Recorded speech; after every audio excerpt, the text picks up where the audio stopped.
La République des valeurs vous offre Prépa Bac 2020. Bonsoir donc chers auditeurs et bonsoir chers élèves. Nous revenons encore une fois de plus dans le cadre de ces cours donc à distance, vous entretenir du programme de sciences physiques de la classe de terminale S. Et là nous allons aujourd'hui donc aborder la partie donc concernant les oscillateurs. Et vous n'êtes pas sans savoir que donc, vous avez des oscillations qui sont dites mécaniques et des oscillations qui sont dites électriques. Et la leçon d'aujourd'hui va porter sur les oscillations mécaniques qui soient libres et amorties. Voilà donc le titre de la leçon qui est écrit donc au tableau. Oscillations mécaniques libres et amorties. Et le plan que je vous propose est le suivant.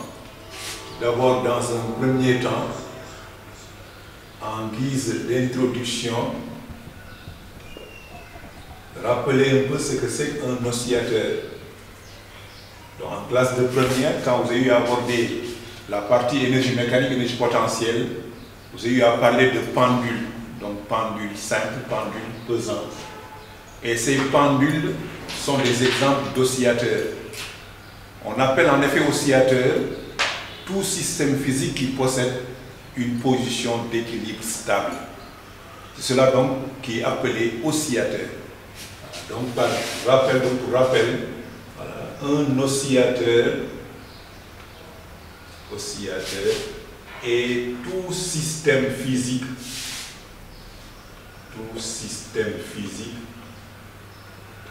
qui possède une position d'équilibre stable. Position d'équilibre stable. Alors, vous avez deux équilibres, vous avez équilibre stable, vous avez équilibre instable. Maintenant, écarté de cette position qui est la position d'équilibre stable, le système tend à y revenir. Le système donc tend à y revenir en effectuant un mouvement oscillatoire. Un mouvement, on dit oscillatoire, ou en effectuant des oscillations. Voilà donc d'où vient le mot donc d'oscillation. Ensuite, on distinguera voilà, des oscillations libres, voilà, donc pour lesquelles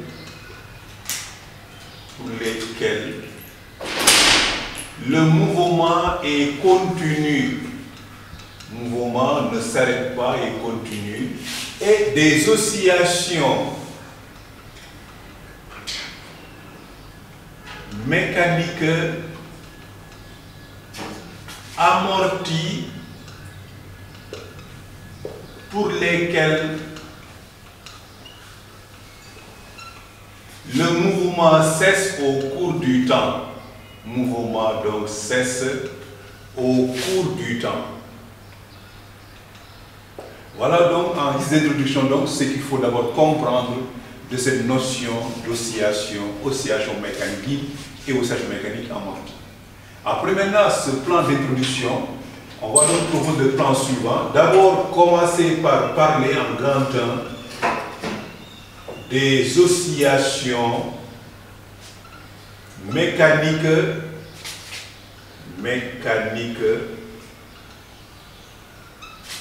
libres.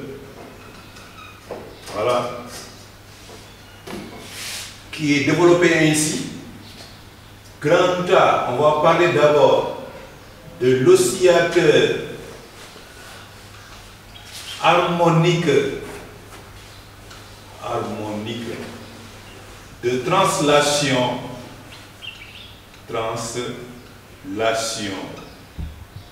Et l'exemple qui est choisi pour cela est appelé pendule élastique. Du pendule élastique, donc On va voir de quoi il est constitué. Et comme dispositif expérimental, dispositif donc correspondant au pendule élastique étudié, expérimental, est le suivant.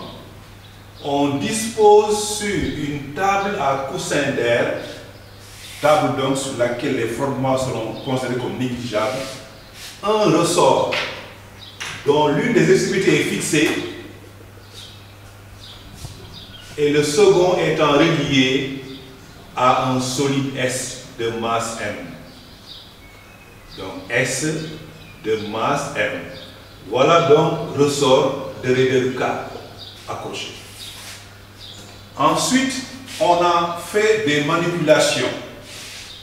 On prend ensuite un opérateur qui vient maintenant tirer sur le solide. Donc, déformer le ressort alors dans le cas d'un allongement. Le ressort va s'allonger. Donc, comme l'indique le schéma ci-après. S de masse M, donc qui est écarté de cette position. Et la première position du ressort, du solide, dans laquelle le ressort n'est ni exprimé, ni étendu, ni donc comprimé, est appelée position d'équilibre. Celle-là, c'est la position d'équilibre. Position d'équilibre. Équilibre stable. Et celle-ci, c'est la position dans laquelle le ressort étant allongé, on abandonne par la suite le solide de masse M. Il va donc être en mouvement, en position de mouvement. Position, voilà, de mouvement. Et cette position de mouvement est associée à un repère. Un repère donc qui est nommé X', un repère qui est orienté et qui est venu d'un point origine O. Repère donc ROI, pour lequel maintenant le solide dans son mouvement est repéré par son abscisse qu'on note par X. X étant donc l'abscisse du solide, l'abscisse du centre d'inertie, donc G du solide. Voilà donc le dispositif qu'on va étudier en deux aspects. D'abord une étude donc dynamique qui lui est consacrée et ensuite une étude donc qui est dite étude énergétique. Alors, passons à l'étude dynamique. Étude dynamique.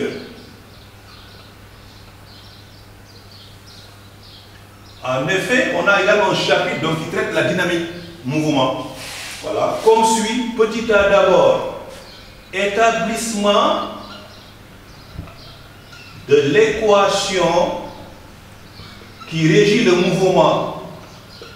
Équation là, qui régit le mouvement du solide. Et l'établissement de cette équation obéit également à la démarche dynamique, à savoir en 4 points. Dans un premier temps, le système étudié est le solide S de masse M. Solide S de masse M. Le référentiel terrestre est supposé galiléen et il est muni du repère donc OI. Voilà, deuxième aspect. Ensuite vient le troisième point qui est le bilan des forces à recenser. Voilà, bilan des forces. Les forces appliquées au solide sont, il y a P, le poids du solide, il y a R, la réaction du support, le support étant la table du support, et enfin il y a T, la tension du ressort. Voilà. Maintenant, ces forces sont ensuite représentées sur le schéma. On a donc le poids qui est représenté verticalement descendant au centre d'inertie. Il y a la réaction, sachant que la table à coussin d'air fait qu'il n'y ait pas de frottement, donc cette réaction est assez perpendiculaire au support. Et il y a une tension, la tension qui pose souvent des problèmes de représentation. Mais sachez qu'on a affaire à une force de rappel. Cette tension donc obéit à la formule T égale à moins K fois OG. Ce qui fait à chaque fois qu'on a OG, on trace la tension opposée à OG. Voilà les trois forces donc qui sont appliquées au système. Le poids, la réaction du support et la tension donc T du ressort. Une fois que les forces sont identifiées, on applique maintenant le théorème du centre d'inertie, le TCI. Le TCI appliqué donne sigma des forces extérieures appliquées au système égale à MA. Et cette somme de forces ramène à P plus R plus T égale à M fois A. Relation donc vectorielle que nous allons projeter sur le système donc d'axe X'. Et par projection, voilà, sur l'axe X', on obtient alors les vecteurs sont représentés par le composante. On a P indice X plus R indice X plus T indice X égale à M A indice X. Maintenant, on a les règles de projection, sachant que Px égale 0 parce que Px sont perpendiculaires. Rx également de même égale 0. Et Tx maintenant, on voit que T et X sont opposés. Donc c'est moins, voilà, K fois X moins T égale à M. Ax également est remplacé en cinématique par dérivée seconde de X par rapport au temps. En cinématique, Ax. En transposant donc moins Kx dans le second membre, on obtient alors l'équation suivante. M, dérivée seconde de X par rapport au temps, plus Kx égale à 0. Ou bien enfin en divisant par la masse M, l'équation devient alors dérivée seconde de X par rapport au temps, plus K sur Mx égale à 0. Et là, on obtient également en mathématiques une équation dite différentielle de second ordre sans second membre. Voilà le nom donc qu'on donne à l'équation. Équation différentielle de second ordre, on dérive deux fois, on dit second ordre, sans second membre. Le second membre est nul. Donc l'équation qui régit le mouvement oscillatoire est une équation différentielle de second ordre sans second membre. Voilà. Avant de voir maintenant comment cette équation résulte par la suite, ce que nous avons à parler donc de la résolution après l'établissement de l'équation du mouvement, sa résolution. Résolution de l'équation du mouvement. L'équation du mouvement. Une résolution également qui tient compte des connaissances mathématiques sur de telles équations. Mais on rappelle encore une fois que cela a été abordé en début d'année quand vous avez fait donc les mouvements sinusoïdaux. On avait rappelé donc à NDB, notez bien, rappel que pour les mouvements sinusoïdaux, voilà, pour les mouvements donc sinusoïdaux traités en début d'année en cinématique, on avait la relation qui est la suivante, que on a AX égale à moins oméga carré X. En remplaçant AX par son expression cinématique, à savoir la dérivée seconde de X par rapport au temps, égale moins oméga carré fois X. Et en transposant, on obtient alors dérivée seconde X par rapport au temps, plus oméga carré X égale 0.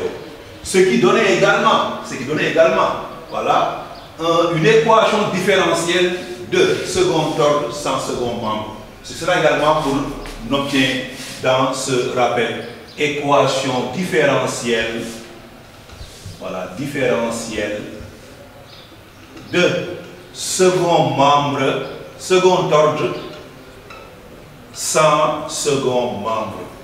Donc ce qui maintenant nous amène à faire une analogie avec ce qu'on vient d'avoir, à savoir donc une telle équation qu'on vient d'avoir précédemment serait également une équation d'un mouvement sinusoïdal. Et par conséquent, la solution sera une solution sinusoïdale du temps. Voilà, c'est par analogie donc que cela est établi aussi. Ainsi, par analogie, voilà, donc on en déduit que dérivée seconde par rapport au temps de x plus k sur m x égale 0 admet une solution sinusoïdale du temps. Solution sinusoïdale, c'est comme ça qu'on dit, du temps. Comme dans le cas de mouvements sinusoïdaux, la solution est sinusoïdale du temps. Une solution de la forme x de t égale à x de t donc égale à x max cosinus de oméga 0t plus phi. Mais à une condition, avec la condition que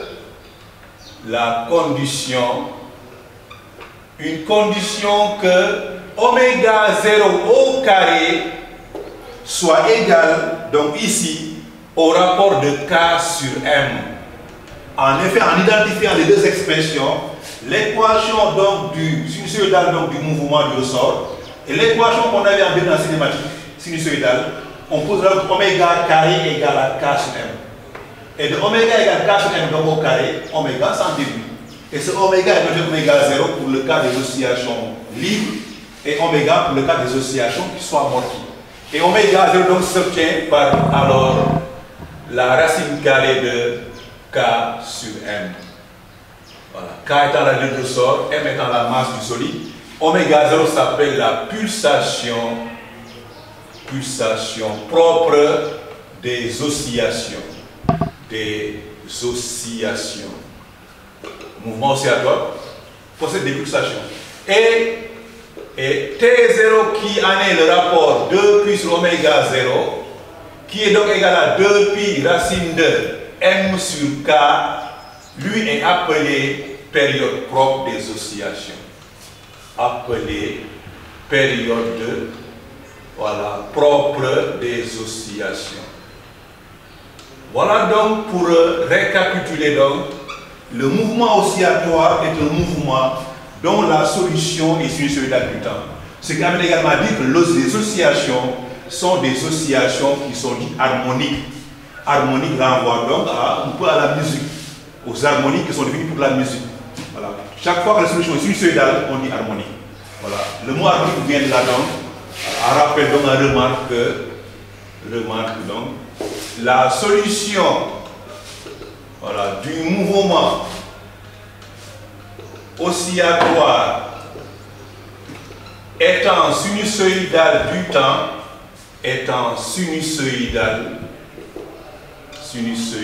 donc du temps, on dit alors que l'oscillateur est harmonique, que l'oscillateur étudié donc est harmonique.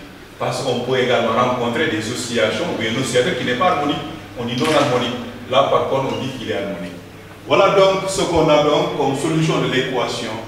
Une solution donc qui est de la forme x égale à x max cosinus de oméga 0t plus phi. Il reste maintenant à rappeler également les significations physiques dans les termes qui entrent dans l'expression. Voilà, nous savons donc que dans x de t égale x max cosinus de oméga 0t plus phi, alors x de t est appelé élongation instantanée. Ça déjà c'est un rappel. On en a parlé en début d'année quand on a fait des mouvements sinusoïdaux instantanés, donc qui dépendent du temps.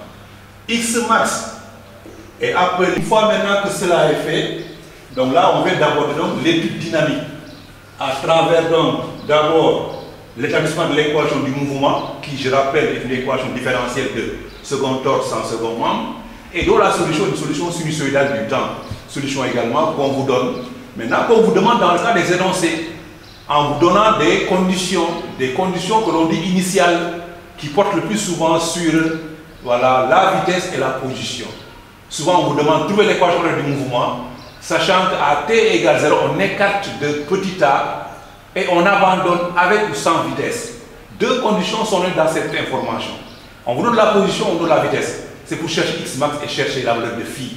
Oméga 0, lui, est donné par la formule, à savoir racine carrée de k sur m. Voilà donc pour la partie étude dynamique. Il reste maintenant à aborder l'étude énergétique du mouvement dans un troisième aspect, étude énergétique du mouvement. Donc là, nous allons donc nous intéresser à l'énergie totale du système formé par le ressort et le solide. Et pour ça, nous appliquons également les formes d'énergie qu'on rencontre. Là, on a deux formes d'énergie qui sont rencontrées dans le cas du mouvement. Une énergie donc qui est liée par la position du mobile à une date quelconque, qu'on appelle l'énergie potentielle en physique, et une qui est liée à la vitesse, qu'on appelle l'énergie cinétique. C'est la somme des deux énergies maintenant qui sont l'énergie totale que nous cherchons à établir dans cette partie. Alors, donc on a E, d'abord, on rappelle x égale à x max cosinus de oméga 0t plus phi, et on en dérive la vitesse v de t, on en a besoin dans l'esthétique, en dérivant x par rapport au temps. Dérivée première x par rapport au temps. Et là, n'oubliez pas comment donc ces fonctions sont dérivées également, trigonométriques. Dérivée de cosinus, c'est moins sinus. Nous sortons oméga 0 de la dérivation donc pour avoir moins x max oméga 0 sinus de oméga 0t plus phi. Et ayant les expressions de x de t et v de t, on peut chercher les deux énergies. Énergie d'abord potentielle, énergie potentielle, EP, voilà, à chercher d'abord. EP maintenant est la somme de deux formes d'énergie en général.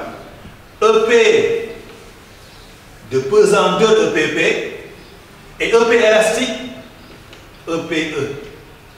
Maintenant, nous sommes dans le cas où le ressort est disposé horizontalement.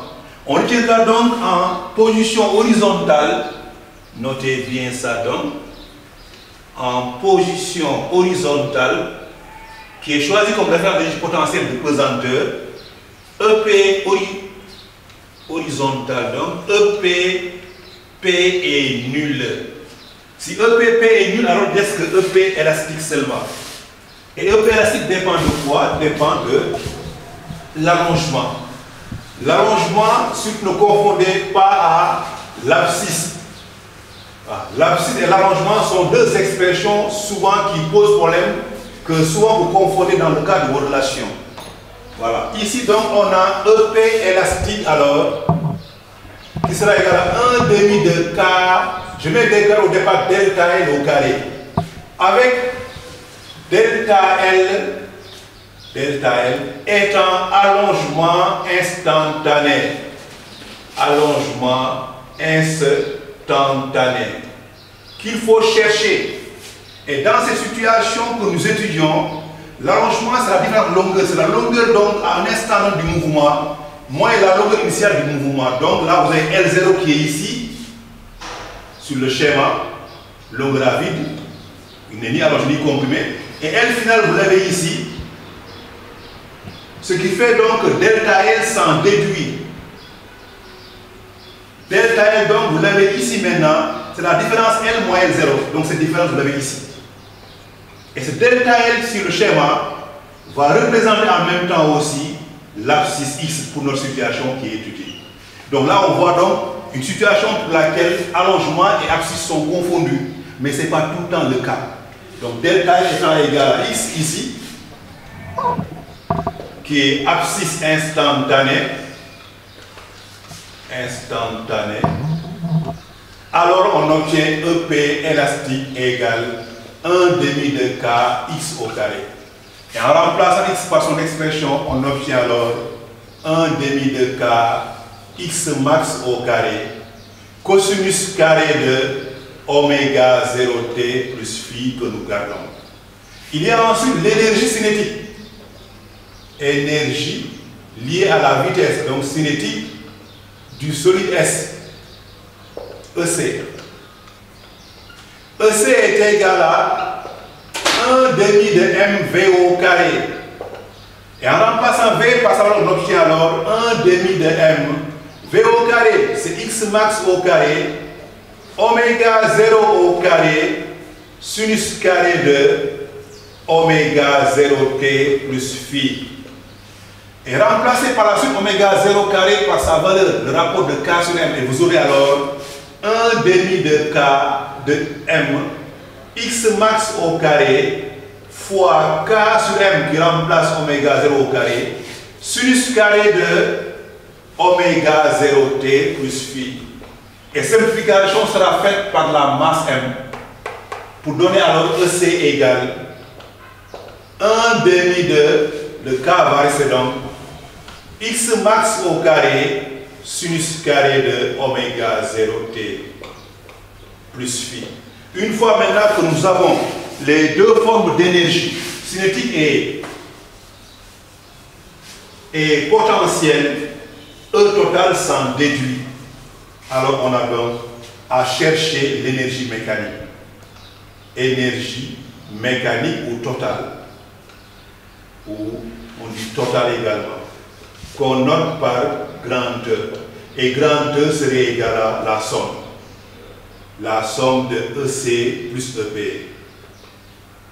Ce qui donne donc 1 demi de K, voilà, x max au carré, sinus carré de oméga 0t plus phi, plus ensuite 1 demi également de K, x max au carré, cosinus carré de oméga 0t plus phi. Et là, vous mettez en factorisation 1 demi de K, x max au carré en facteur. Et quand on factorise, alors E mécanique devient égal 1 demi de K, x max au carré. Et facteur de quoi? Facteur de sinus carré de oméga 0t plus phi, plus cosinus carré de oméga 0t plus phi, laquelle somme dans le crochet vaut en mathématiques 1. En mathématiques, sinus carré d'un nombre plus cos carré du même nombre est égal à 1. Étant égal à 1 maintenant, on obtient finalement donc la formule finale que E donc mécanique soit égal à 1 demi de K x max au carré. Donc il y a une constante. Voilà une conclusion également à laquelle nous aboutissons. À savoir donc dans le cas des oscillations mécaniques qui sont libres, E mécanique se conserve. Elle est constante. Et bien elle est constamment égale à l'énergie donc qu'on a fournie au système au début de l'excitation. L'excitation étant le fait donc qu'on a écarté le solide de la position d'équilibre. On dit qu'on excite le solide. En excitant, on donne une énergie potentielle qu'il va maintenant conserver sous forme d'énergie mécanique, d'énergie totale. On dit qu'elle est constante. Voilà une constante également qu'on peut être amené à utiliser pour retrouver l'équation du mouvement aussi en remarque. Donc sachez donc, en remarque, la question peut vous être posée, à savoir, voilà, retrouvons l'équation du mouvement, voilà, par la méthode non plus dynamique, mais la méthode énergétique. Voilà une question également que nous allons résoudre dans le cours. Voilà. Et pour s'y faire, on part de l'information qu'on vient d'avoir, à savoir que E mécanique se conserve. En partant donc de E mécanique égale à une constante, en remplaçant E mécanique par sa valeur, à savoir 1 demi de Kx au carré qui est EP, plus 1 demi de M, voilà, X point c'est la vitesse au carré qui est EC, en posant que ceci égale constante. On part de ça. Maintenant on applique à l'égalité qu'on vient d'avoir une dérivée première par rapport au temps. Dérivons donc par rapport au temps, c'est l'égalité. Une fois. On met donc D sur dt, dérivée première par rapport au temps 2. On met le crochet. 1 demi de K x au carré plus 1 demi de M x point au carré, qui est la vitesse, égale dérivée première par rapport au temps d'une constante. Voilà. Maintenant, il reste à appliquer les formes de la dérivation. Maintenant, n'oubliez pas, on ne dérive pas par rapport à x, ni pas par x point, on dérive par rapport au temps. Et en dérivant par rapport au temps x au carré, on n'a pas 2x, mais on a 2x, x point. Ce qui donne donc finalement 1 demi de quart. Voilà, facteur de quoi 2x, x point.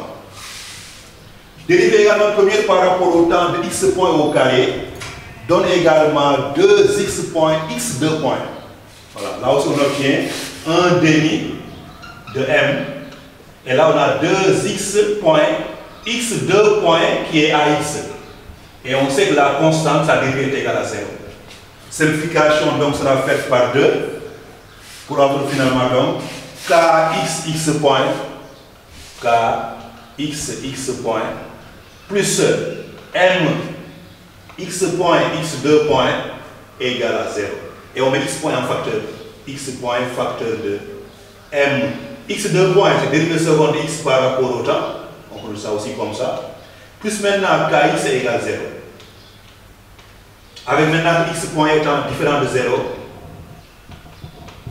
Différent de 0. Ce qui entraîne maintenant alors, en transposant, on obtiendra finalement donc l'équation qui apparaît, qui serait donc que la dérivée seconde entraîne donc d'où, voilà, d'où on va avoir, voilà, m dérivée seconde de x par rapport au temps, plus kx égale à 0.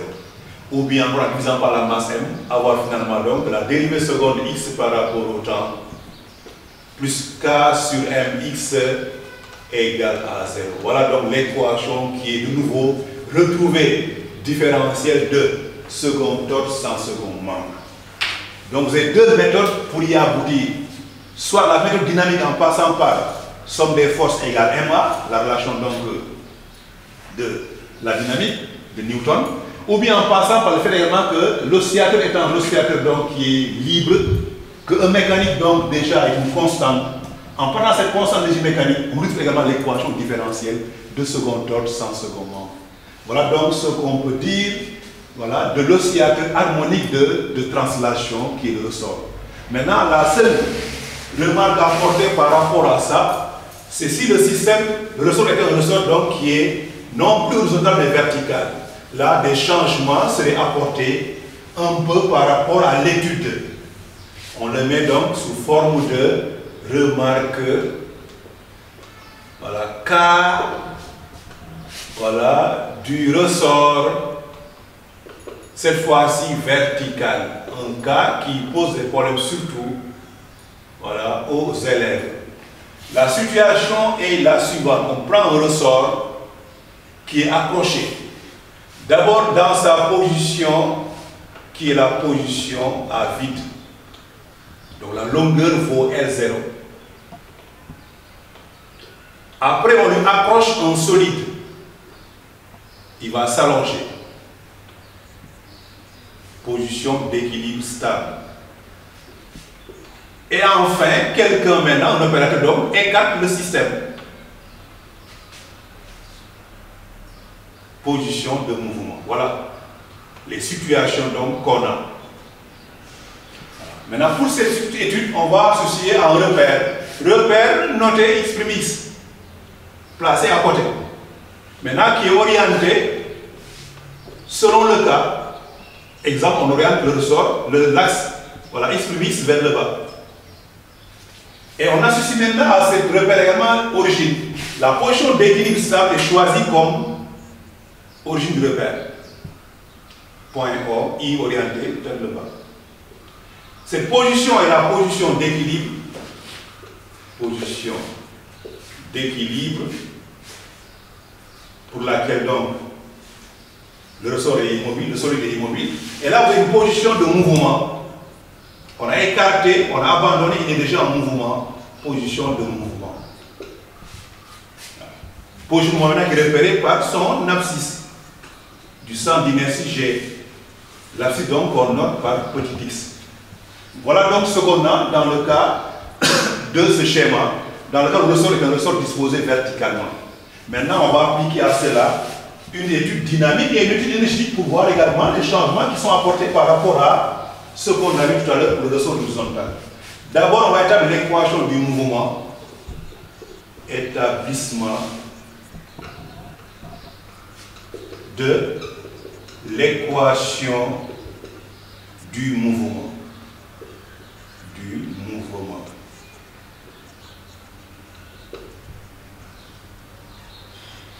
Le système étudié ne change pas, c'est le solide S de masse M.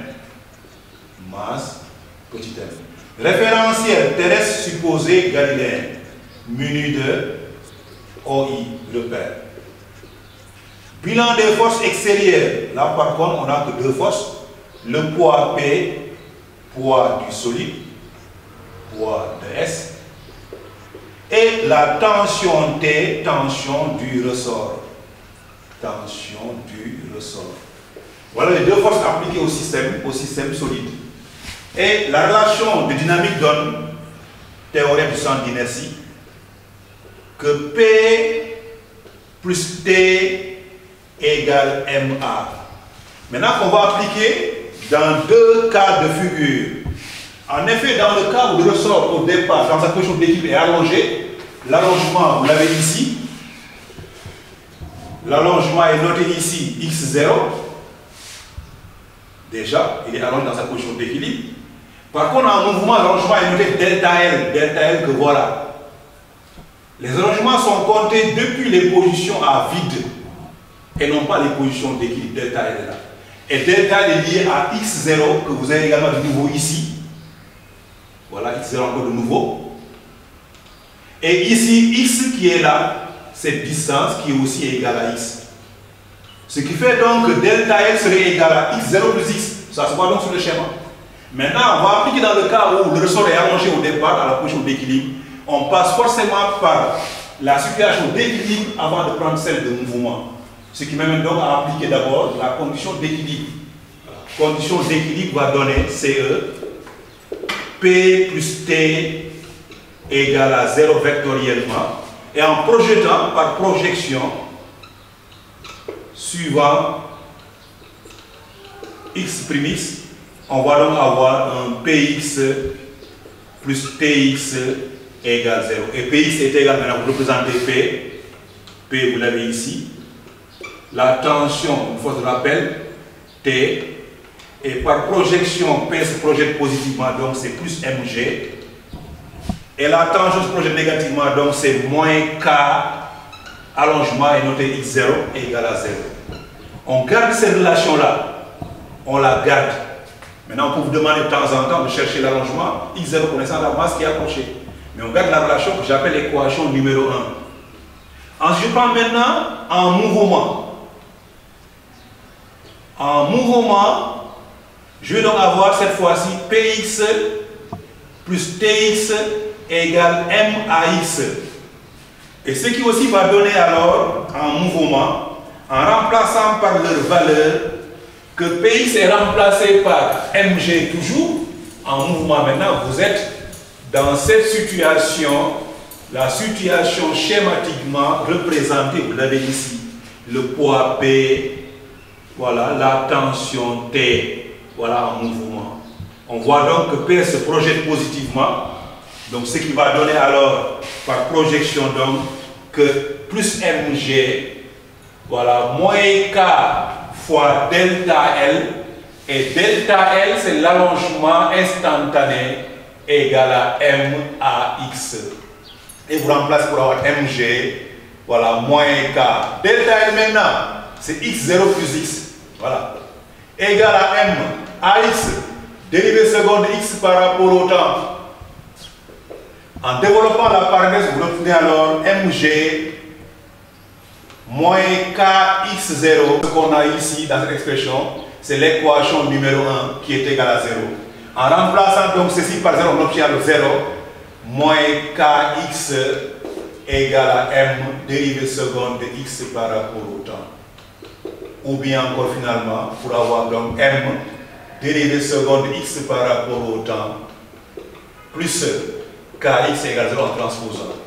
ou bien encore avoir finalement dérivée seconde x par rapport au temps plus k sur mx égale à 0. Voilà donc encore une fois l'équation du mouvement qui est une équation différentielle de second ordre sans second membre. Donc vous remarquez donc que l'équation dépend pas de la position du ressort, qu'il soit donc horizontal comme étudié en premier lieu, ou bien qu'il soit verticalement abordé. On a la même équation différentielle du mouvement qui est un mouvement oscillatoire. Ensuite, quelle est sa solution? Sa solution également dépendra de ce qu'on vous donne des conditions initiales. Là donc la résolution de l'équation du mouvement. En effet, là aussi on donne le résultat en disant que on peut prendre également dérivée seconde x par rapport au temps. On peut noter donc x 2 points, ça s'écrit aussi, c'est connu, plus k sur mx égale 0, admet comme solution, et la solution serait x de t égale à, donc c'est x max, l'amplitude du mouvement, cosinus de oméga 0t plus phi avec oméga 0 étant égal à racine carrée de k sur m, qu'on avait dans l'équation, et x max et phi étant donné par les conditions initiales. La condition donc qui porte, voilà, étant donné par les conditions initiales. Les conditions qui portent sur la position et la vitesse à t égale 0. Voilà donc comment une telle équation aussi est résolue. La solution également est abordée et déterminée. Voilà donc le ressort donc là aussi. À part ça aussi, le problème qui se pose également, c'est l'étude énergétique. Équation du mouvement, résoudre l'équation, étude énergétique, surtout. Étude énergétique. Parce que là, on a plus ressort horizontal et vertical. On a E potentiel égale EP P plus EP élastique. EPP, maintenant est remplacé par, voilà, sa valeur qu'on cherche. Maintenant, pour chercher EPP maintenant, il y en a qui donnent les formules comme ça, mais il vaut mieux rappeler comment EPP est établi. Et pour EPP, voilà, on passe par delta de EPP égale moins travail du poids, qu'on applique maintenant entre la position d'équilibre et la position de mouvement. On prendra la position d'équilibre comme EPP égale 0. On choisit donc comme référence ici des énergies. Potentiel de pesanteur égale 0. Ici. Voilà. Égale 0. Voilà, on a ici. EP élastique égale 0 ici. Autrement dit, s'il n'y a pas d'allongement de compression, les deux références étant maintenant indiquées sur la situation étudiée, on en prend compte dans leur expression. Ce qui donc va nous amener à poser alors que delta EPP, on prend EPP à la position x, moins EPP à la position x égale 0, égale moins travail du poids. On voit donc quand on passe la position d'équipe à la position en mouvement, on descend de x. Quand on descend, travail du poids c'est mgh, h c'est x. On prend son opposé. Donc c'est égal à moins mgx. Voilà ce qu'on a. EPP est nul. Ce qui fait donc on a EPP à la position x égale à moins mgx. Voilà, on garde ça. X est remplacé. On a passé donc pour avoir EP pesanteur égale 1 demi de m. Voilà. G. Voilà. X, on garde ça. Une fois qu'on a EP pesanteur, on cherche également EP élastique. Donc, EP élastique. EP élastique s'obtient, EP élastique, c'est 1 demi de K delta L au carré. Donc, 1 demi de K delta L, on a dit c'est égal à x0 plus x. qu'on élève au carré et qu'on développe. Donc pour avoir 1 demi de k x au carré, plus 1 demi de k x0 au carré, plus maintenant kx x0. Alors EP s'obtient finalement EP pesanteur plus EP élastique va donner, alors on le copie, moins mgx plus 1 demi de k x au carré plus 1 demi de k x0 au carré plus kx x0. Donc EP devient, en développant, 1 demi de k x au carré plus 1 demi de k x0 au carré, et là je factorise par x. Je mets x facteur de quoi? Kx0 moins mg. Et ça étant égal à 0, alors on obtient finalement EP, donc serait égal finalement la somme des deux premiers termes seulement. Donc ce qui donne EP égale 1 demi de k x au carré plus 1 demi de k x0 au carré. Ou bien encore égal 1 demi de k x au carré. C'est x max cosinus carré de oméga 0t plus phi. Voilà, plus phi. Plus 1 demi de k x0 au carré. On garde ça pour EP. Connaissant EP maintenant, EC s'en dérive aussi. EC lui est lié à la vitesse 1 demi de m x point au carré. Donc 1 demi de m x point au carré étant égal à x max au carré. Là aussi, oméga 0 au carré, c'est k sur m de oméga 0 au carré, fois sinus carré de oméga 0t plus phi. En simplifiant par la masse va disparaître. On obtient alors 1 demi de k x max au carré sinus carré de oméga 0t plus phi. Et finalement donc, E mécanique s'en déduit. E mécanique s'obtient alors par la somme. On a E mécanique où E total égale EC plus EB va donner alors, et vous remplacez les expressions des énergies, 1 demi de k x max au carré sinus carré de oméga 0t plus phi plus 1 demi de k x max au carré cosinus carré de oméga 0t plus phi plus 1 demi de k x0 au carré. Ce qui donne maintenant, en factorisant aussi par 1 demi de k x au carré, en sachant qu'une unité géométrique va apparaître, on obtient finalement l'expression de EP, E total, à savoir 1 demi de k x max au carré plus 1 demi de k x0 au carré. Voilà, qui aussi doit être une constante. Voilà donc le cas où le ressort est verticalement choisi, comment donc s'obtient, comment se fait l'étude énergétique de l'oscillateur. Mais dans tous les deux cas, donc, on a une donc qui est constante, qui ne varie pas, qui ne dépend pas du temps, donc qui est constante. Voilà donc l'oscillateur mécanique de translation, ce qu'on pourrait en dire, ressort horizontal, ressort vertical. Maintenant, nous sommes amenés à traiter en grand B les oscillations mécaniques, cette fois-ci de rotation. Oscillation, oscillateur harmonique de rotation. En grand B. Grand B, oscillateur harmonique. Harmonique, je rappelle, le fait que la solution soit sinusoïdale, de rotation cette fois-ci, et non plus de translation. Le même plan également est abordé. Même plan est abordé. D'abord, il y a à parler du dispositif. Dispositif expérimental. Et là, nous allons considérer cette fois-ci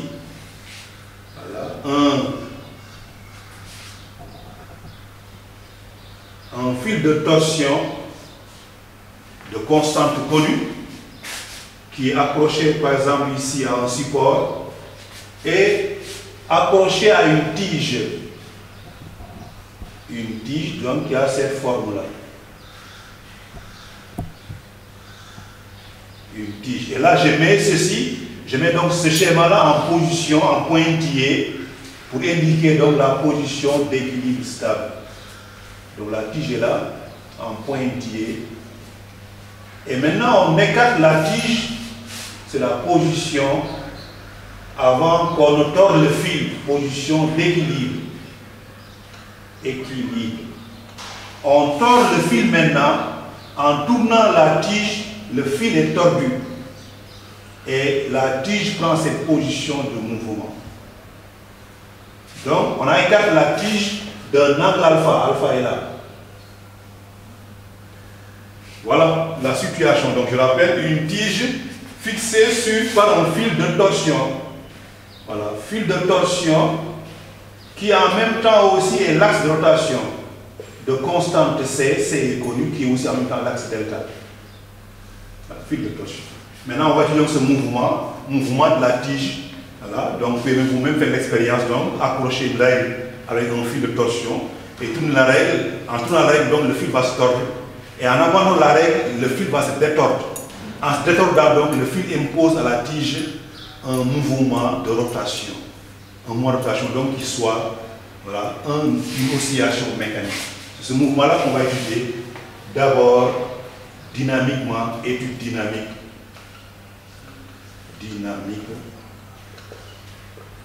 Avant l'étude énergétique. Dynamique, la démarche est la même. À savoir donc le système étudié. Système étudié et la tige référentielle terrestre supposée galiléenne. Le bilan des forces. Bilan des forces. On a le poids de la tige. Bilan des forces. Voilà. Bilan des forces. Et le bilan des forces va donner P, le poids de la tige. Il y a la tension, il y a le poids de la tige, la tension du fil. Tension du fil de torsion. Et il y a une force qui n'apparaît pas, qui est la force de torsion. Force de torsion, qu'on peut nommer sans pourtant la faire figurer. J'applique maintenant l'autre relation de la dynamique, la deuxième loi de Newton, à savoir donc de rotation. Le théorème de l'accélération angulaire va donner TA. La somme des moments des forces extérieures égale J delta fois alpha 2 points. Maintenant, indiquer les forces, il y a le poids qui est placé ici, au centre d'inertie de la tige, P. Il y a la tension du fil, T. Et il y a la réaction, il y a la force de torsion qui n'apparaît pas, que je ne peux pas filmer X quand même, due au fil de torsion de constante C. Les deux forces qui apparaissent donc sont P et T. Maintenant, on applique le moment. Moment de T par rapport à l'axe delta, plus moment de P par rapport à l'axe delta, plus moment de torsion, égale J delta fois alpha 2 points, dérivée seconde de alpha par rapport au temps en cinématique. Voilà. P passe par l'axe, n'a pas de moment. T passe par l'axe, T n'a pas de moment. P a un moment qui est nul. Et le moment de torsion s'obtient en appliquant la formule donc qui est aussi abordée en seconde, à savoir moins C fois alpha. Donc moins C alpha égale à dérivée seconde de alpha par rapport au temps. Ce qui donne en transposant donc la dérivée seconde de alpha par rapport au temps plus C alpha égale 0. J delta donc fois ça. J delta. Ou en divisant par J delta, on a donc dérivée seconde de alpha par rapport au temps. Voilà.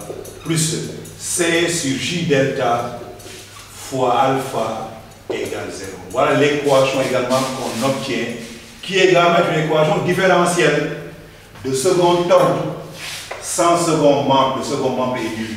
Voilà.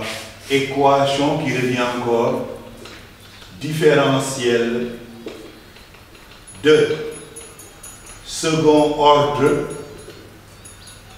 100 seconds membres. Voilà l'équation qui régit un tel mouvement oscillatoire de la tige, voilà, cette fois-ci dans un plan qui est un plan horizontal. Maintenant, cette équation également est à résoudre pour la solution de l'équation. Résolution de l'équation ou solution de l'équation. Donc, petit 3, la résolution de l'équation différentielle.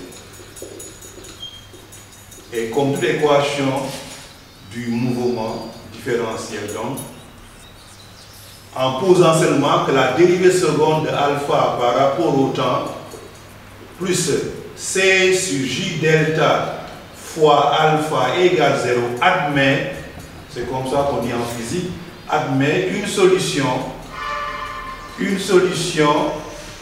voilà, sinusoïdale, voilà, d'expression donc, cette fois-ci c'est alpha qui est la fonction, c'est le temps, la variable, alpha de t égale alpha max cosinus de oméga 0t plus phi, avec aussi les mêmes relations qui reviennent, que oméga 0 qui serait égal à racine carrée de C sur J delta, qu'on appellera aussi la pulsation du mouvement oscillatoire, pulsation des oscillations. Il y a également la période propre T0 sans déduit, c'est 2 pi sur oméga 0 quand on vous demande la période. Donc c'est 2 pi racine de J delta sur C, en prenant l'inverse, qu'on appelle la période propre des oscillations. Voilà, période propre qui dépend de la constante de torsion, qui dépend également de moment d'inertie qu'on vous donne de la tige, période propre. Il y a maintenant que alpha max et phi sont des constantes, étant des constantes, mais des constantes données par les conditions initiales. Données, voilà, par les conditions que l'on dit initiales. C'est les conditions pour lesquelles donc on vous donne à t égale 0 l'angle d'écart et la vitesse également d'abandon. Donc par les conditions initiales. Voilà donc comment également une telle équation du mouvement est résolue. Et sachant que la solution également est sinusoïdale, on parle également d'oscillation également harmonique, mais c'est pas de rotation. Voilà donc la partie étude dynamique. Maintenant, il faut savoir également comment se comporte également cet oscillateur du point de vue également, donc étude énergétique. Ce qui nous amène donc à étudier l'énergie d'un tel oscillateur mécanique. Oscillateur mécanique de rotation, étude énergétique en 4e point, étude énergétique. Ici aussi, on est amené à faire la somme des énergies. D'abord, EP est égal à EP, donc ici, élastique, qui est égal à 1 demi de J delta oméga. Oméga, c'est alpha point au carré. On a EC qui est égal à, voilà, donc EP, voilà, EP est donné, EC également est donné. EP, donc c'est un demi de C alpha au carré, 1 demi de C alpha carré. C'est EC maintenant qui est égal à 1 demi de J delta oméga. Oméga c'est alpha point au carré. Ce qui fait maintenant connaissant alpha qui est égal à alpha max cosinus de oméga 0t plus phi, et cherchant alpha point qui est la dérivée première de alpha par rapport au temps, donc plaçant donc dans l'expression qu'on avait alpha et alpha point par les valeurs, ce qui nous donne E est égal à EP, on a donc 1 demi de C alpha au carré, c'est alpha max carré cosinus carré de oméga 0t plus phi plus EC, c'est 1 demi de J delta alpha point au carré, c'est alpha max au carré, oméga 0 au carré, on remplace également par C sur J delta sinus carré de oméga 0t plus phi. Et là, vous voyez, simplifié par J delta, En simplifiant par chi delta ici, on obtient alors une factorisation possible, à savoir par 1 demi de C alpha max au carré, 1 demi de C alpha max au carré. Donc ce qui donne que E total s'obtient 1 demi de C alpha max au carré, facteur de cosinus carré de oméga 0t plus phi plus sinus carré de oméga 0t plus phi. Et ce chiffre valant 1 en mathématiques, tout ça c'est égal à 1 en mathématiques, alors E total est égal à 1 demi de C alpha max au carré, qui est égal à être une constante. Voilà donc également comment mener l'étude énergétique d'un tel oscillateur et montrer quelle est une constante dans le cas où les oscillations sont libres. On a un mouvement donc qui va continuer, qui ne va pas donc s'arrêter, on dit oscillation mécanique libre. Voilà donc pour les deux oscillateurs, à savoir de translation et de rotation dans le cas des oscillations mécaniques qui soient libres. Il reste maintenant à aborder la deuxième partie des oscillations mécaniques qui sont amorties, voilà, qui viennent donc compléter cette étude des oscillations. Donc en grande 2, nous allons aborder donc les oscillations mécaniques amorties. C'est la partie donc qui est consacrée à cette étude, grande 2, après grande 1, grande 2, oscillation mécanique,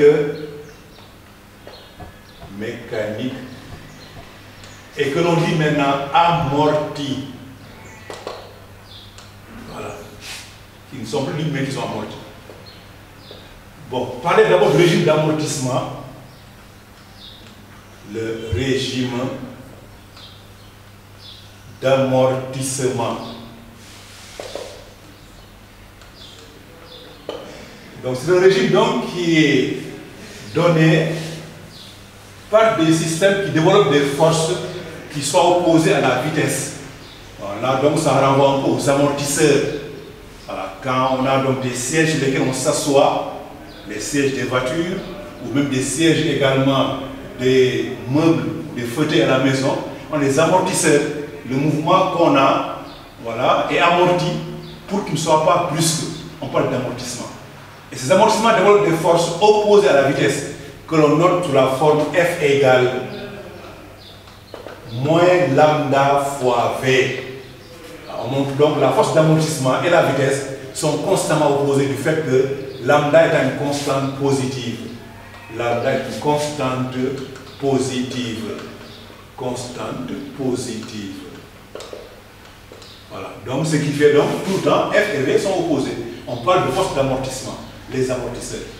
Une fois maintenant que cette force est appliquée au système, le système donc, voilà, obéit à un mouvement d'amortissement. Au lieu que le mouvement soit un mouvement continu, le mouvement donc va s'amortir au cours du temps jusqu'à s'annuler finalement. On parle dans ce cas d'amortissement ou d'oscillation mécanique amortie. Donc ça nous amène donc à prendre un exemple et l'étudier. Voilà. Donc je rappelle donc que maintenant la nature du mouvement, voilà, dépend de la force, dépend de l'importance, on verra, de la force d'amortissement. Importance de la force d'amortissement. Et on va étudier donc ces cas de figure. Dans un exemple qu'on va se donner, un dispositif, on prend le dispositif du pendule élastique de translation. Donc celui dont on a eu à parler en début. Translation.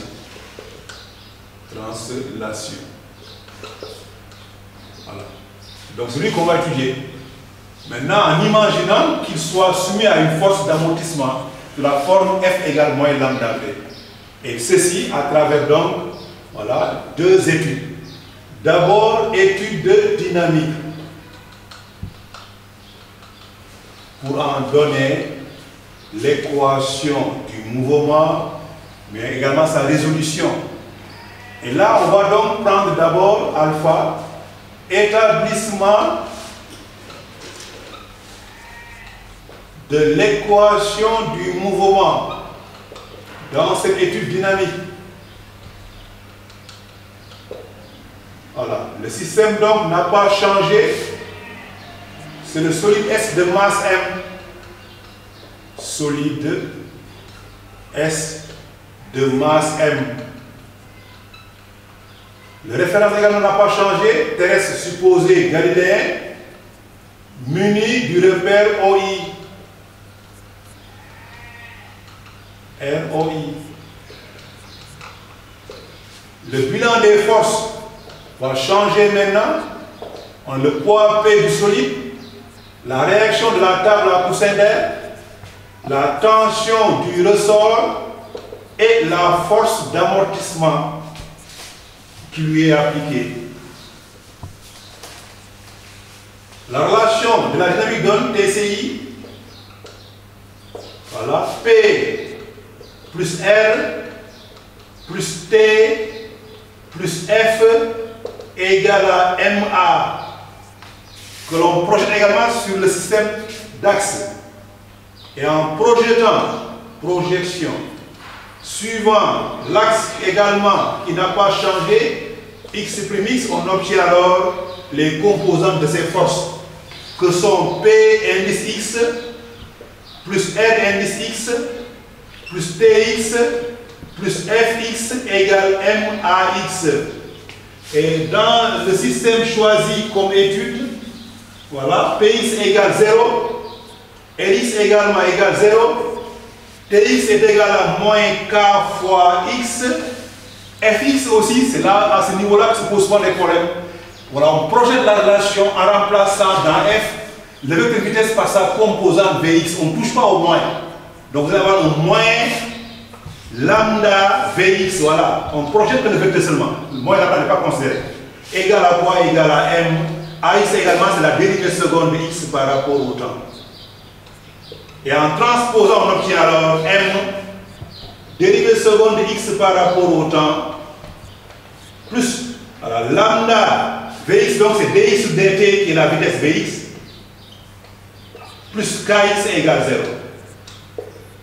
Et on divise par la masse m partout pour avoir finalement la dérivée seconde de x par rapport au temps, plus lambda sur m, dérivée de x par rapport au temps, plus k sur m, x égale 0. Et là, on obtient une équation nouvelle que l'on dit différentielle de second et premier ordre sans second membre. Les mathématiciens diront seulement équation de second ordre. Mais nous, pour qu'on puisse marquer les deux ordres qui sont présents, on dit en physique second et premier ordre sans second membre. Donc, équation différentielle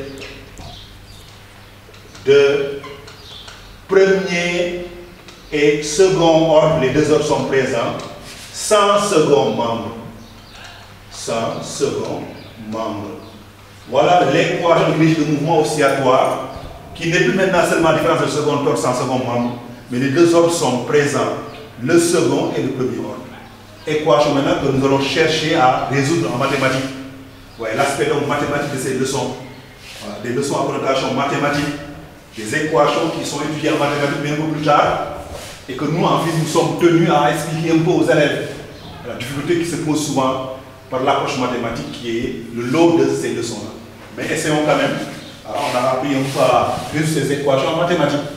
Donc ça ne doit pas poser beaucoup de difficultés pour comprendre la résolution également qui est faite de ces équations. Donc après établissement de l'équation en alpha, bêta, c'est sa résolution. Résolution de l'équation. L'équation, voilà, du mouvement.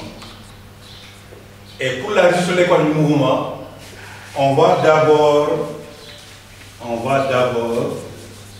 dire ceci en mathématiques, que la dérivée seconde de x par rapport au temps plus lambda sur m dx sur dt plus K sur Mx est égal à 0, on dit en mathématiques, en physique, qu'une telle équation admet une autre équation, mais de second degré associé. On dit admet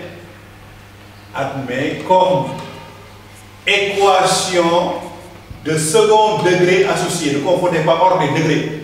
Équation de second degré associé. L'expression, on donne l'expression de cette équation. Là, on met donc grand R carré plus lambda sur M grand R plus K sur M est égal à 0.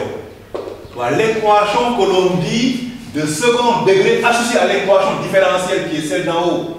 C'est celle-là maintenant qu'on va utiliser. C'est de celle-là dont on va partir maintenant pour chercher son discriminant et y discuter. Une telle équation admet comme discriminant delta. C'est B2 moins 4AC. Le B2, c'est lambda carré sur M carré moins 4 fois K sur M. Voilà, on appelle donc discriminant de l'équation du second degré associé. Maintenant, c'est la discussion discriminant qui donne la solution de l'équation. Et cette discussion est la suivante. D'abord, si delta est négatif, on n'a pas de solution réelle, mais les solutions sont des solutions complexes. Si delta est négatif, on entraîne quoi? Que lambda carré sur M carré moins 4K sur M est négatif, entraîne c'est lambda qu'on cherche. Lambda carré sur M carré est inférieur à 4K sur M, entraîne donc que lambda soit inférieur, voilà, à, si on fait un coup croisé, 2km. Voilà, lambda, racine carrée 2km. Simplification par la masse, voilà, racine carrée de 4km. On produit également la valeur de 2 racine de km. Voilà ce qu'on a donc dans le cas où delta est négatif. Je rappelle, on simplifie par la masse et on fait un produit croisé. Pour donc lambda carré plus petit que 4km, donc lambda plus petit que, ou bien encore on sort de 2. Lambda donc plus petit que 2 racines de km. Et si on prend cela maintenant, alors dans ce cas, les oscillations sont dites pseudo-périodiques. Périodiques. Et on, pour solution, la solution de point x de t égale, on prend x max expo de moins alpha t cosinus de oméga t plus phi. Voilà la solution qu'on a. Une solution donc qui a une amplitude qui dépend du temps en solution en exponentielle. Voilà. Ce qui fait donc on va avoir une telle oscillation, une telle courbe représentative qu'on appelle oscillogramme serait ainsi tracée. On a donc l'oscillogramme x en fonction du temps que l'on trace. T en secondes, x en mètres. On a maintenant deux enveloppes. On a x max expo de moins lambda t. X max est là, à t égale 0. Voilà. Donc oméga 0, x max. Là on a une enveloppe donc qui décroît. Ici on a moins x max. Une enveloppe donc qui croît. Et ces courbes là sont des courbes exponentielles. On a x max expo de moins alpha t, décroissance. Et là on a moins x max expo de moins alpha t. Et entre les deux on trace une fonction sinusoïdale qui est la fonction d'oscillation. Vous voyez donc les amortissements. Vous voyez comme ça c'est amorti. Comme ça c'est amorti. Vous voyez c'est amorti. Vous voyez. Donc là on va diminuer jusqu'à tendre vers 0. Voilà. La fonction donc qui est représentée ainsi par donc deux enveloppes exponentielles qui entourent l'amortissement donc qui est donné. On voit donc l'amplitude du mouvement décroît au cours du temps jusqu'à tendre vers 0 à t donc étant infini. Voilà donc pour la solution qu'on a de l'équation. Si donc lambda est plus petit que 2 racines de km. Voilà. Si lambda est plus petit. Maintenant on continue. Ensuite, si maintenant delta est nul, si delta est nul, si delta est égal à 0, entraîne donc lambda égale à 2 racines de km. Dans ce cas, les oscillations sont dites apériodiques. Oscillations sont dites apériodiques critiques. Apériodiques critiques. Et si delta est positif, c'est delta positif, lambda donc sera plus grand que, lambda est maintenant important, 2 racines de km, les oscillations sont dites apériodiques surcritiques. Sont dites apériodiques surcritiques. Pratiquement, il n'y a pas d'oscillation. Les fonctions s'annulent donc rapidement au cours du temps. On ne voit pas des mouvements d'oscillation. Ce qui fait que le cas le plus intéressant, sur lequel vous êtes souvent interpellé, c'est le cas où delta est nul. C'est le cas où lambda est égal à 2 racines de km qu'on appelle lambda critique. Là, on peut vous demander dans les exos de chercher donc la pulsation oméga, qu'on appelle la pulsation du mouvement, la pseudo-pulsation. Cherchez également la pseudo-période également. Oméga et après donc la pseudo. Là, c'est la pulsation. Pseudo-pulsation. Pseudo-pulsation. Qu'on peut vous demander dans le cas du calcul. Et T qui est égal à 2 pi sur oméga s'appelle la pseudo-période. Voilà donc les deux situations qu'on peut vous demander dans le cas des exos. Maintenant, pour la pseudo-pulsation, il y a un travail mathématique à faire, c'est prendre la fonction x de t et la remplacer dans l'équation différentielle. Vous voyez, c'est le travail qui vous attend. Dériver une fois x de t, dériver 2 fois x de t, encore remplacer dans x de t par sa valeur et factorisation donne la valeur de oméga. Mais sachez que oméga, pour information en remarque, donc si on prend le mouvement oscillatoire, vous pouvez vérifier ça, remarque donc, voilà, à savoir donc comment déterminer, détermination, voilà, par calcul de la pseudo-pulsation oméga. Voilà, comment le faire? Pour ça, maintenant, on prend l'équation donc R carré plus lambda sur MR, associé donc plus K sur M. Et je vous donne l'information, on cherche son delta prime. En effet, on met donc R carré plus, on met 2 en haut, 2 lambda sur 2M. Comme ça. En mathématiques, on ne change pas l'égalité. Fois R plus K sur M. Et on cherche maintenant le delta prime. Delta prime, c'est B prime moins AC. B prime est là, c'est lambda sur 2M. On prend son carré.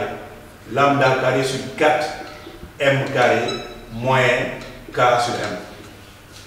Ou bien on met sur la forme lambda sur 2M au carré. Voilà, moins donc, voilà. Ce que vous avez là, c'est oméga 0 au carré. K sur M, c'est oméga 0 au carré aussi, vous voulez mettre ça en oméga 0 au carré. Donc, c'est comme ça maintenant qu'on a delta. C'est delta prime maintenant, on peut démontrer, on démontre que delta prime égale moins oméga. Donc, oméga égale moins delta prime. Oméga égale moins delta prime. Maintenant, vous prenez moins delta prime, ça fera oméga égale à K sur M. Voilà, moins lambda sur 2M au carré. Ou bien encore, oméga égale, ça c'est oméga 0 au carré, oméga 0 au carré. On prend ces solutions, on remplace une fois, qu'on dit une fois, on dit 2 fois, on remplace en factorisant, oméga va sortir. Mais si vous n'avez pas le temps de passer par cette méthode qui est un peu longue quand même, et de factorisation, et c'est la possible donc que moins delta est racine de oméga. Moins delta est racine de oméga. C'est là. Donc oméga carré égale à delta prime. Ce qui fait qu'on va donc directement avoir la valeur de oméga, racine carrée de. Et oméga, c'est la pulsation, la seule pulsation qui nous la seule période. Sinon également, on vous demande souvent graphiquement la seule période. Et là, c'est graphiquement qu'il faut le faire. Récemment, c'est sorti au bac, on avait donc demandé la seule période graphiquement. Il fallait prendre donc, voilà, l'instant T1 correspondant à la dernière oscillation, où la courbe est maximale. Et ce temps, vous le cherchez de 0 jusqu'à T1. T1 est connu. Une fois qu'on a T1, maintenant, on compte le nombre de périodes qui apparaissent. Entre 0 et T1, on compte les périodes, c'est entre 2 sommets. On a une période, 2 périodes, 3 périodes, 4 périodes, 5 périodes, 6 périodes. Et on pose la 6 périodes. 6 fois T égale à T1. Alors T1 sans déduit, on prend donc, voilà, dans ce cas, donc, c'était qu'on cherche, égale T1 divisé par 6. Voilà comment également avoir, voilà, graphiquement, la pseudo-période graphiquement, sans le calcul. En cherchant la dernière oscillation obtenue sur l'écran, sur le schéma, dernière oscillation. En connaissant le temps correspondant à cette oscillation, on compte le nombre de périodes qu'on a.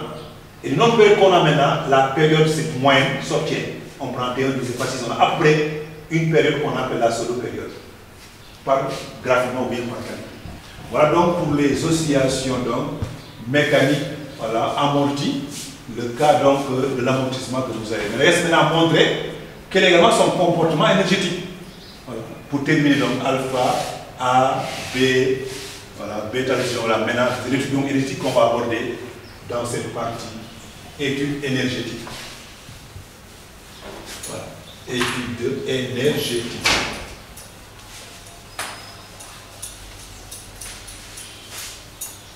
Et pour cela, nous allons chercher maintenant en petit b, études énergétiques. Voilà. Donc, chercher l'énergie dans quel système, comment elle varie l'énergie. Et on rappelle alors dans ce cas que l'énergie totale s'obtient E mécanique. C'est EP plus EC. EC, c'est 1 demi de, voilà, K, EC, 1 demi de M, X point au carré. EP, c'est 1 demi de K, X au carré pour le mouvement qu'on a eu à prendre comme exemple, l'oscillation donc de translation qui soit horizontale de sort. Maintenant, on cherche la dérivée de E par rapport au temps. En dérivant, on a des x points au carré, on obtient 2x points, x2 points. Simplification par 2 vous donne m, x points, x2 points. En dérivant également par rapport au temps x au carré, on a 2x, x points. Simplification par 2 vous donne k, x, x points. Factorisé par x points et vous aurez alors x points facteur de m, x2 points, plus kx, vous gardez ça. Équation numéro 1. Ensuite, après l'équation du mouvement, par ailleurs, on rappelle que l'équation était la suivante, à savoir la dérivée seconde de x par rapport au temps, plus lambda sur m dx sur dt plus k sur mx égale 0, on rappelle ça.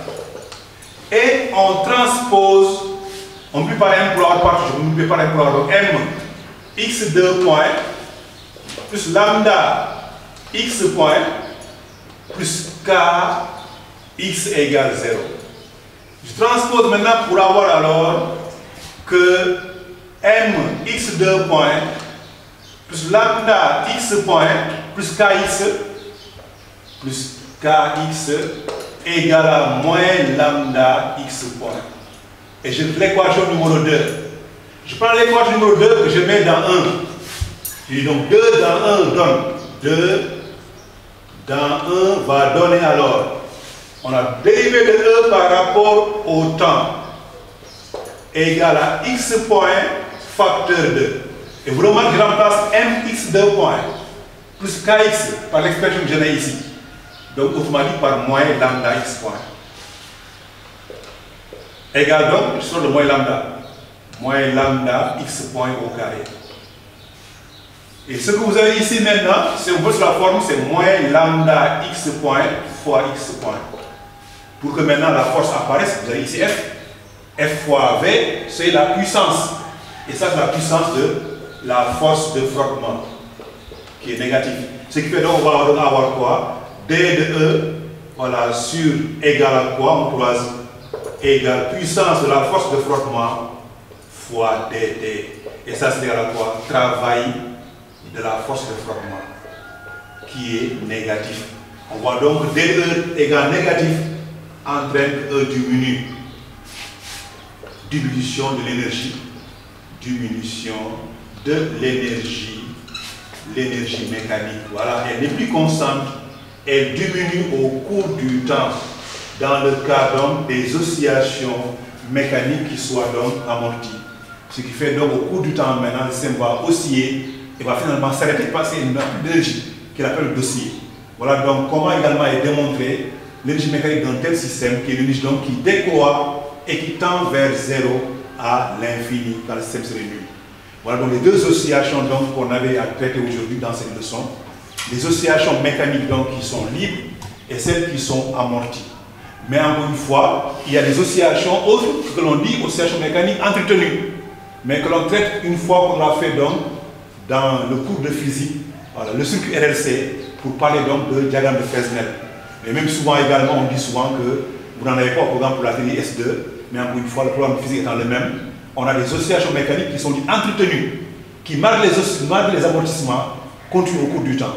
C'est celles-là maintenant qui sont traitées dans la leçon concernant le circuit RLC, voilà, entretenu. Voilà donc cette leçon que je tenais aujourd'hui à traiter avec vous, espérant que vous avez été nombreux à suivre et à comprendre. Je vous remercie de votre attention et vous donne rendez-vous prochainement. Merci de votre attention encore. Prépa Bac 2020 vous est offert par la République des valeurs.